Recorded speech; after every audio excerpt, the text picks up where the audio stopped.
গঙ্গা যেন প্রতিদিন একটু একটু করে গিলে নিচ্ছে শামশেরগঞ্জ ব্লকের বোগদাদনগর গ্রাম পঞ্চায়েতের অন্তর্গত মহেশতলা গ্রামকে।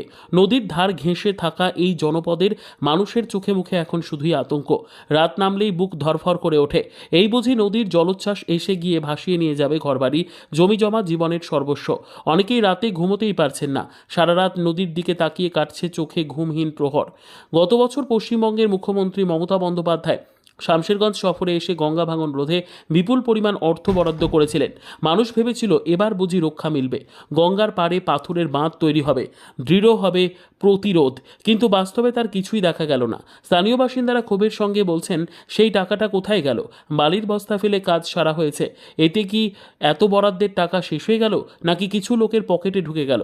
এই মুহূর্তে গঙ্গার পাড়ে যে ব্যবস্থা নেওয়া হয়েছে তা অত্যন্ত দুর্বল এবং অস্থায়ী বলে অভিযোগ তুলেছেন এলাকার মানুষ। বালির বস্তা ফেলে রাখলেও সেগুলি দীর্ঘস্থায়ী কোনো প্রতিরোধ গড়ে তুলতে পারছে না। পাথরের মতো দেখতে বস্তাগুলো যখন নদীর তোড়ে গড়িয়ে যায় তখন ভেঙে পড়ে মানুষের স্বপ্ন। তারা জোর গলায় বলছেন, পাথরের মতো দেখতে বালির বস্তা দিয়ে বাঁধ কখনো থাকে কংক্রিটের, বাঁধ ছাড়া গঙ্গাকে থামানো যাবে না। এই সাময়িক ব্যবস্থা দিয়ে আমাদের আতঙ্ক কিছুতেই কমছে না। প্রতি বছর বর্ষার সময় এলেই নদী ফুলে ফেঁপে ওঠে, পাড় ভেঙে চলে যায় জমি, ঘর, কখনো স্কুল পর্যন্ত। ইতিমধ্যে অনেক পরিবার গৃহহীন হয়ে আশ্রয় নিয়েছে আত্মীয়ের বাড়ি বা অন্যত্র। বাকিরা প্রহর গুনছে কবে তাদের পালা আসবে। এক বৃদ্ধ কৃষক বললেন, এই বয়সে আর কোথায় যাব, এই ভিটেই তো সব। নদী যদি নিয়ে যায় আমরা তো রাস্তায় পড়ে যাব। স্থানীয়দের দাবি, নদী ভাঙন এলেই নেতারা কিছু বালির বস্তা ফেলে চলে যায়, নির্বাচন এলেই নেতারা এসে প্রতিশ্রুতি দেয়, কিন্তু তারপর সবকিছু চুপচাপ। কেউ ফিরে তাকায় না এই পীড়িত জনপদের দিকে। একটা অদৃশ্য অথচ প্রকট বঞ্চনার গ্লানি বয়ে বেড়াচ্ছে মহেশতলার মানুষ। মানুষের একটাই দাবি, সোজা সাপটাও স্পষ্ট। আমরা আর প্রতিশ্রুতি চাই না, আমরা চাই কাজ। গঙ্গার পাড়ে দ্রুত পাথর দিয়ে মজবুত বাঁধ তৈরি হোক, যাতে অন্তত ঘুমোতে পারি নিশ্চিন্তে। আর যেভাবে একটু একটু করে গঙ্গা কেটে নিয়ে চলেছে এই জনপদের মানচিত্র, তাতে সময় থাকতে ব্যবস্থা না নিলে অদূর ভবিষ্যতে মহেশতলা কেবলই ইতিহাস হয়ে থাকবে, স্মৃতির ধুলোর নিচে ঢাকা এক জনপদের নাম। আতঙ্ক আছে, মানে এর চেয়ে আতঙ্ক আর ভয়াবহ আতঙ্ক চাইছি আমরা, যে গ্রামবাসী এখন বাস করছি আতঙ্কের। এবার শুনলাম আগাবার প্রচুর টাকা এলো, মনে করলাম সঠিকভাবে বানানো হবে গঙ্গাটা, কিন্তু কই আবার ওই সেই বস্তা দিয়ে বানানো। তো এই বস্তা তো আর টিকছে না, এবার তো শেষ বস্তা। আমরা জনগণ যে কোথায় যাব, কোথায় যে ছাই পাবো তার ঠিক নাই।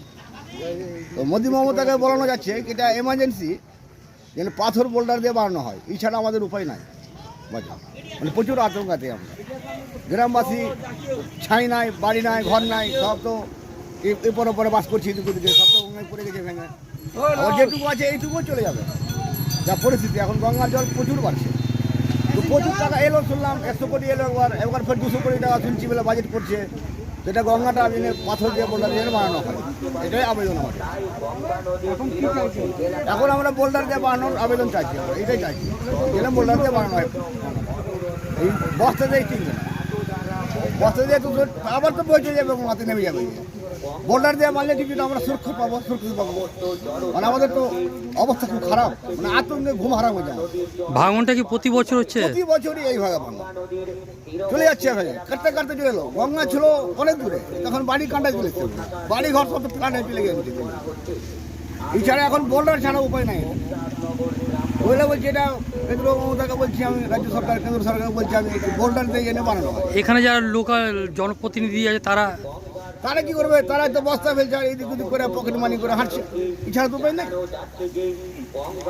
বস্তা পড়ছে আর কিছু কিছু পকেট ঢুকছে, কিছু অদা ঢুকছে, কিছু অদা ঢুকছে, বাস। এইসব কাজ আর কি হবে? আজকে বলতে এবার জেল, এছাড়া তো উপায় নাই। সাধারণ লোক করবে কি? আমরা বলেন, আমরা খেটে খাওয়া লোক, এছাড়া তো উপায় নাই। ওইলে বলছি মোদি মমতাকে ডাইরেক্ট সে দেখুক গঙ্গাটা, ঘুরে যোগ এইভাবে গঙ্গাটা যেন বোল্ডার দিয়ে বানানো হোক, এটা আমাদের আবেদন। এছাড়া আর কোনো আবেদন নেই আমাদের। জায়গাটার নাম হচ্ছে প্রতাপগঞ্জ মহেশতলা, জমিদার শেখ। পুরো আতঙ্ক, এই আতঙ্ক মানে সাধারণ আতঙ্ক নয়, এই আতঙ্ক অনেক আতঙ্ক ছাড়া মানে সারা রাত মানে জায়গায় থেকে সময় কাটাতে হচ্ছে। হ্যাঁ,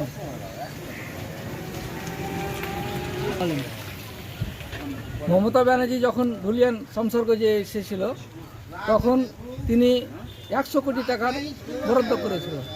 ও বলেছিল ঠিকঠাকভাবে কাজ হবে, কিন্তু এখন পর্যন্ত এই বালির বস্তা ছাড়া অন্য কিছু ফেলছেন না কন্ট্রাক্টরেরা। সরকার টাকা ঘোষণা ঠিক হচ্ছে, কিন্তু এখানে এসে কার কাছে টাকা যাচ্ছে না যাচ্ছে এরা সঠিক ধরা পড়ছে না। আমরাকে কালো বস্তা দেখিয়ে মনে হবে কি রে বোল্ডার দিয়ে বানানো হয়েছে, কিন্তু কালো বস্তা দিয়ে নদী থামাবো বলছে, কিন্তু নদীকে থামা যাবে না কালো বস্তা দিয়ে। কিন্তু কি করে থামা যাবে, সরকার ভালো করে না নজর দিলে গেলে এটা ঠিক হবে না। এখন কি চাইছেন? আমরা চাইছি কি রে বোল্ডার দিয়ে যে বানানো হয় তাইলে গেলে স্বস্তি পাওয়া যাবে। টাকা এসে টাকা কি লয় ছয় হচ্ছে, সরকার টাকা ঘোষণা ঠিকঠাক দিচ্ছে, কিন্তু এখানে এসে টাকা বিল্লি বাট হয়ে যাচ্ছে অনেক। কি নাম আপনার? আমার নাম সাবিত কুমার, এই জায়গার নাম? প্রতাপগঞ্জ মহেশতলা। আপনার বাড়ি? বাড়ি প্রতাপগঞ্জ।